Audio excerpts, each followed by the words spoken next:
We have now reached chapter 14 in the book of Revelation. Read verse number 1. Then I looked, and behold, the Lamb was standing on Mount Zion, and with him 144,000, having his name and the name of his Father written on their foreheads. And I heard a voice from heaven, like the sound of many waters, and like the sound of loud thunder, and the voice which I heard was like the sound of harpists playing on their harps. And they sang a new song before the throne, and before the four living creatures and the elders, and no one could learn the song except the 144,000 who had been purchased from the earth. The bullets tells us that the 144,000 who were first introduced in chapter 7 have a particular function by way of the tribulation period, which is the focus of chapter 14. John looks and sees them standing with the Lamb on Mount Zion. One is not surprised to find these Jews active in Jerusalem. John then hears a sound from heaven, that the roar of rushing waters, and like the sound of loud thunder, and like the sound of harpists. They, and we're not sure which one the they referring to, either the 144,000 or the voice, sang a new song before the throne and before the four living creatures and the elders. No one could learn the new song except the 144,000 who had been redeemed from the earth. Apparently, their unique assignment from God is such that only they appropriately employ the lyrics. Let's read verse 4. These are the ones who have not been defiled with women, for they have kept themselves chaste. These are the ones who follow the Lamb wherever he goes. These have been purchased from among men as firstfruits to God and to the Lamb. And no lie was found in their mouth. They are blameless.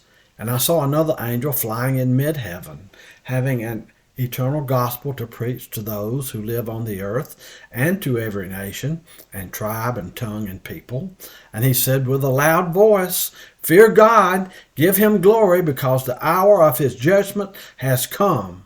Worship him who made the heaven and the earth and the sea and springs of waters. We look at the bullets. Additional information is provided about the 144,000 redeemed Jews, includes these facts. They had not defiled themselves with women, that is, kept themselves celibate. They have been purchased from among men as firstfruits to God and the Lamb. Thus, these firstfruits, uniquely protected of God in the Great Tribulation, are the firstfruits of a larger harvest of redeemed that will follow at the end of the Great Tribulation and during the millennium. They are notable for their truthfulness and for their blamelessness. They are characterized by their faithfulness and following Christ. Another angel appears with the announcement of an eternal gospel. This was perhaps God's last call of grace to a world that persists in rejecting him. Verse 8, and another angel, the second one, followed, saying, Fallen, fallen is Babylon the Great, she who has made all the nations drink of the wine of the passion of her immorality. Then another angel, a third one, following them, saying with a loud voice, If anyone worships the beast and his image, and receives a mark on his forehead or on his hand, he also will drink of the wine of the wrath of God, which is mixed in full strength in the cup of his anger, and he will be tormented with fire and brimstone in the presence of the holy angels and in the presence of the Lamb. And the smoke of their torment goes up forever and ever.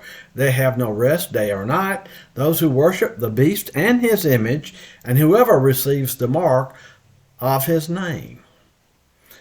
The bullets tell us a second angel appears, announces the fall of Babylon the Great.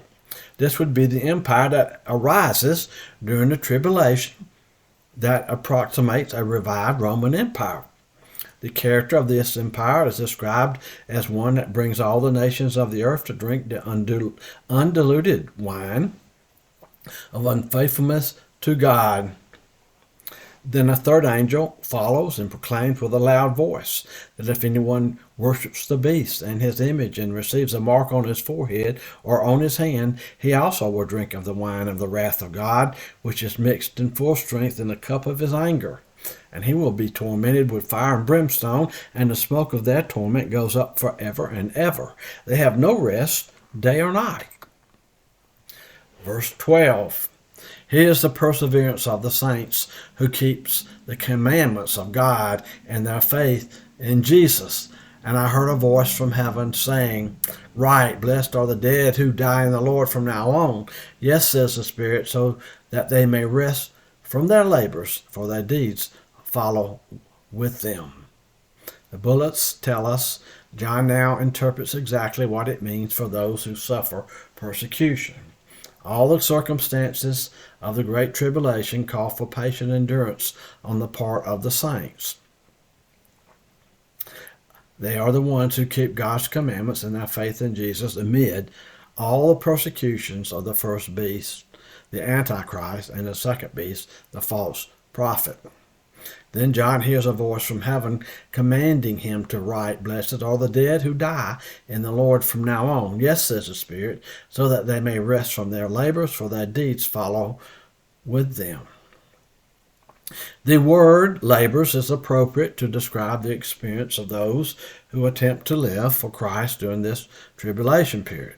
The word rest refers to cessation of the difficulties associated with life on the earth. So the rest of heaven will be a new and exciting order that includes rewards for being faithful to the Lord Jesus Christ. Verse 14. Then I looked, said John, and behold, a white cloud, and sitting on the cloud was one like a son of man, having a golden crown on his head, and a sharp sickle in his hand. And another angel came out of the temple, crying out with a loud voice to him who sat on the cloud, Put in your sickle and reap, for the hour to reap has come, because the harvest of the earth is ripe. Then he who sat on the cloud swung his sickle over the earth, and the earth was reaped. John looks and sees one like a son of man sitting on a white cloud. He was wearing a victor's crown on his head and held a sharp sickle in his hand. Another angel came out of the temple in heaven and announced with a loud voice to the one sitting on the cloud, The time for the harvest has come. That part of the earth's population, surviving the rigors of the tribulation period up to that point, and who continue to follow the beast, are now to be reaped and cast into judgment.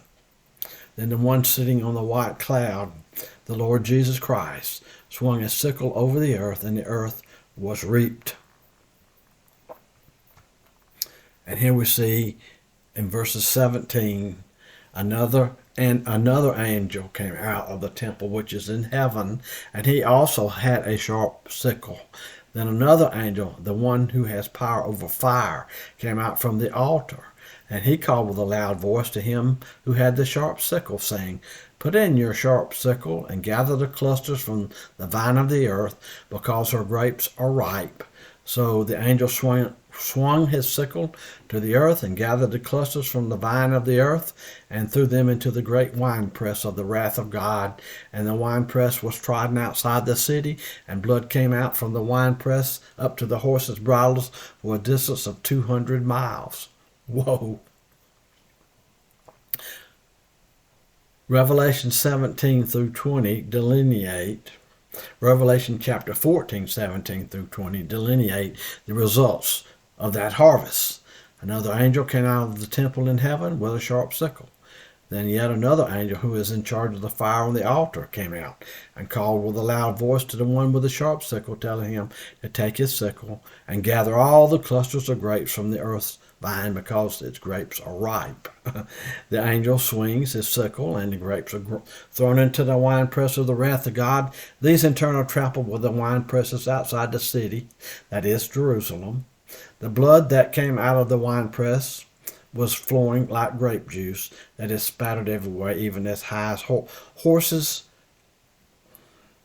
bridles, and it's found over an area of 1,600 stadia, that is 200 miles.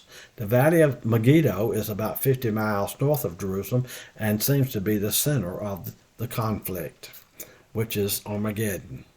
And so this is just symbolic language of the wine pressing about this battle of Armageddon here. And so that concludes the lecture on chapter